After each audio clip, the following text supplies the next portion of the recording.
Uh, Earl Graves, founder of Black Enterprise, passed away at 85. Okay, Yes. yeah, I did hear about that. I didn't realize he was the owner of Black Enterprise. Yeah, so Yes. I did see that. Yeah. Right, I did hear about it.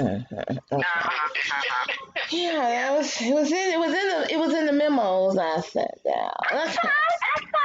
I saw all of them. I even took some notes. Okay. Oh, All right, take notes. Okay, notes. All right.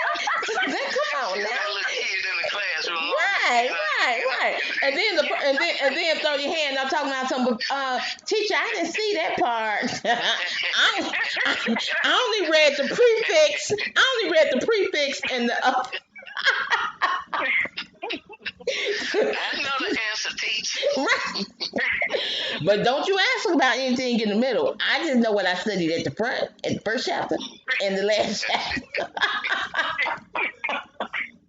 Well, say what y'all want to say. Yeah, it helped me pass a lot of tests. But anyway, yes. So Earl Graves passed away.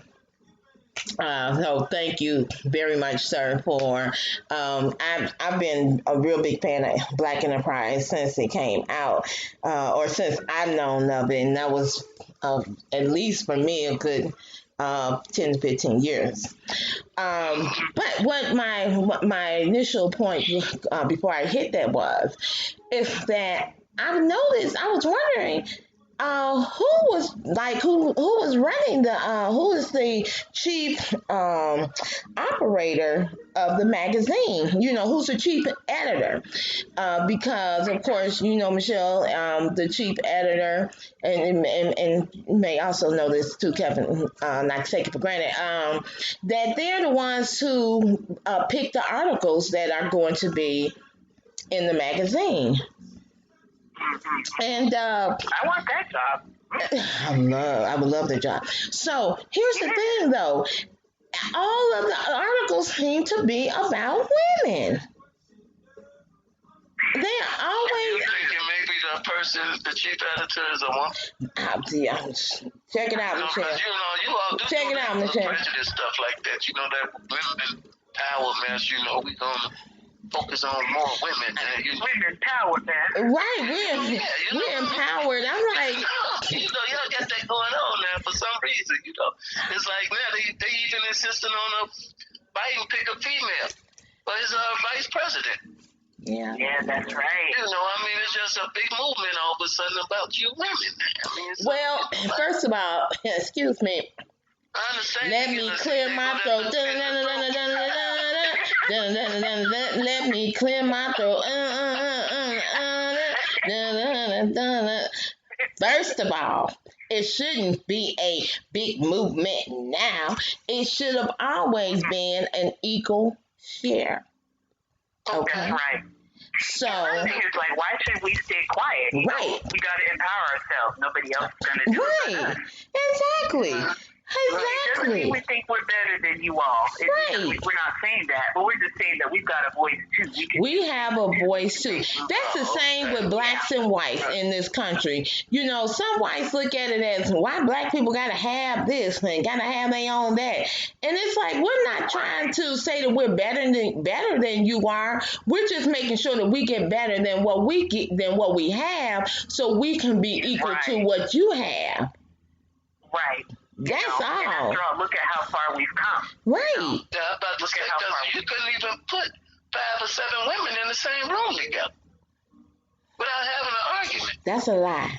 And back then you wasn't able to. No. Women, y'all couldn't stay in the same room for too long. We can. Office buildings arguing and got attitudes, rolling eyes. And, yeah. Look, yeah. Well, 9 times out of 10. That's right. Because let me tell you, 9 times out of 10, I can tell you right now, if women are falling out, you can best believe it's a love interest somewhere near. That's what the situation is. It ain't over the shoes they wear no more. No. No, it ain't the shoes. It was who she was stepping on the shoes with. Well, women, we're emotional. Right. We have a certain biological makeup. We've got the estrogen. So, we can't help it if we're a bit sensitive. That's my excuse. Well, I Guys will. that make This us is just the DNA, huh? That's what you're saying. It's Yeah, just in the yeah. DNA. Yeah, it could be. I can tell you this, that I know for a fact that there are some times that women are you can find some women that can be a little funky acting, if that's the correct word to say, because especially when it comes to shoes, because I love shoes, okay. And I will buy a pair of shoes in a hot minute. And so, there have been women that see my shoes, know they hating on my shoe game. Oh, I like their shoes. And I'm like, oh, thank you. And the next thing I know, that they have been giving me the hardest time. I'm like, girl, you should have told me, here, take these out, because I'll give you a pair of shoes in a minute. That's my relationship. As much as I like to buy shoes, if I have on a pair of shoes, or I see a pair of shoes that I know you would probably like, and they're affordable, I will buy those shoes for you and drop them off. I have given away shoes that were worth $100. I spent $100 How on them. long you all been knowing each other? Not. You haven't gotten them shoes yet, Michelle? I was going to say, what size did you say you wear, too? I'm telling you, people have done it. They come to my house, and I have bought shoes, and so I might like the shoes, and I wear them, for a while, until one day I just say, girl, every time you get somewhere and you sit down, you take these shoes off your feet. It's time for you to pass them on to somebody else. Because I take good care. I keep them. They start hurting. No, I take very good care of my shoes, and so I'll get somewhere. I don't believe in walking a long way in my shoes. I wear something soft, and then when I get to where I'm going, I put my shoes on, right? But and so yeah, and if you wear them heels out real quick too. I used to wear women heels. with the heels leaning. No, I don't do that. I don't do that. I don't do that. No, sir.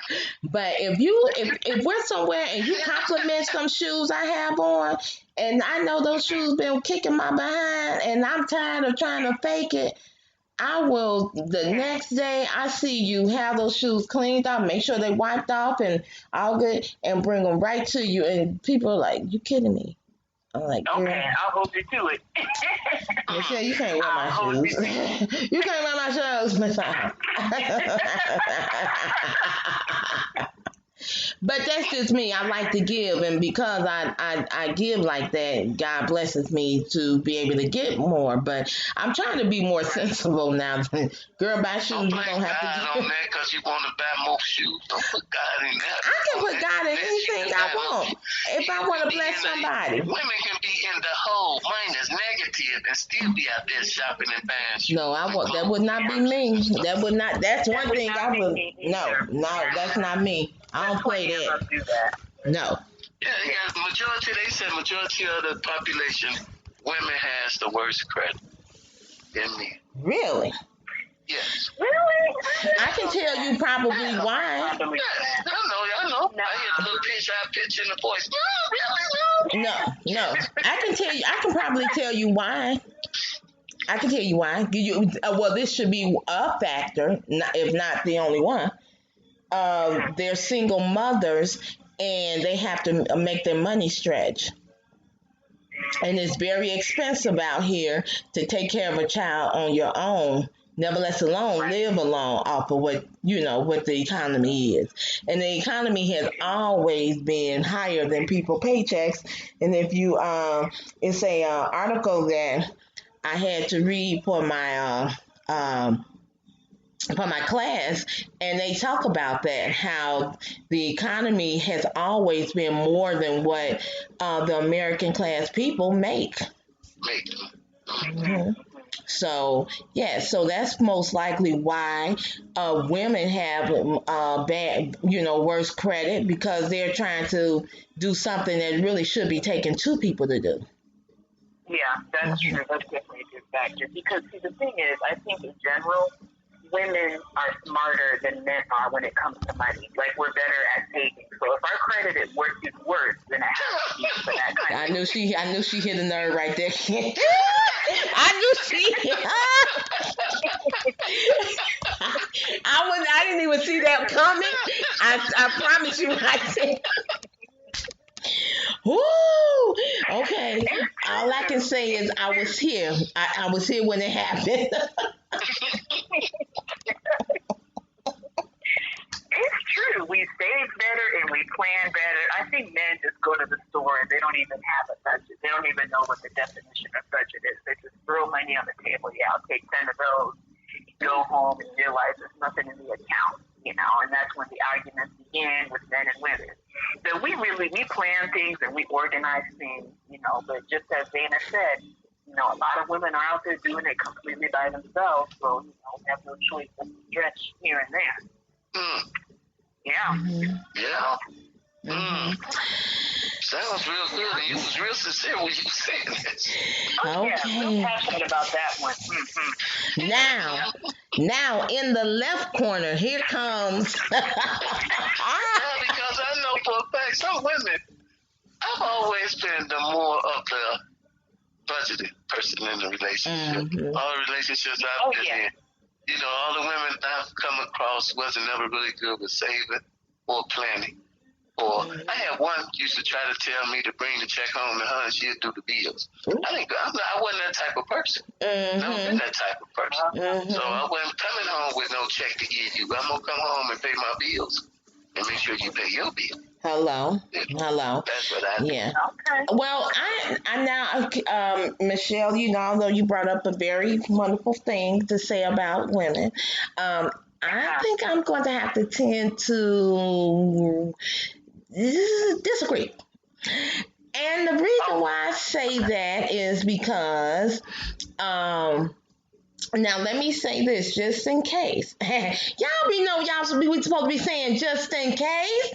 Just in case. Just in case. Just saying it, just in case. Just in case you are looking at it, and I'm, just being honest, if you're looking at it from like maybe your culture aspect as opposed to American women cultures, what I'm saying. So because I agree with Cab, and that is most women and that's because of how we were brought up. It's nothing that we're necessarily doing wrong because we decide to not do right, but it's because we're just two generations off. We're one generation out of segregation. And so, when you talk about how we as a culture have come into wanting to have things and, finding out that we can get stuff on credit and not knowing that we were paying more in interest rates than anybody else. And we want to have something. We want to have nice things. We want our children to have things because we were always affiliated with having nothing or broken up things, So, yes, women would possibly be the ones to spend the money like Willie, all willy-nilly, like, oh, yeah, let me do this. Oh, I'm going to do it. But they were good. Now, my mother was good with budgeting, but, again, my father was the one that was like, hey, slow down. What you doing with that money? So my mother was like, okay, I'm not going to let you tell me how to spend my money. I'm going to get a job, And so, but he still was like, okay, both of my parents, they were like, well, this week we take care of this first. What, household, family, this and that. And then what's left over, if you want to go willy-nilly, you can do that. But our older generation always believed in savings, too. So I will agree that the majority of my friends, we do tend to have a issue with saving and spending on things that we shouldn't. Like I do too. That's why I had to hurry up and get something that was cheaper than a rental because I like to spend money. But I like to find sales and deals.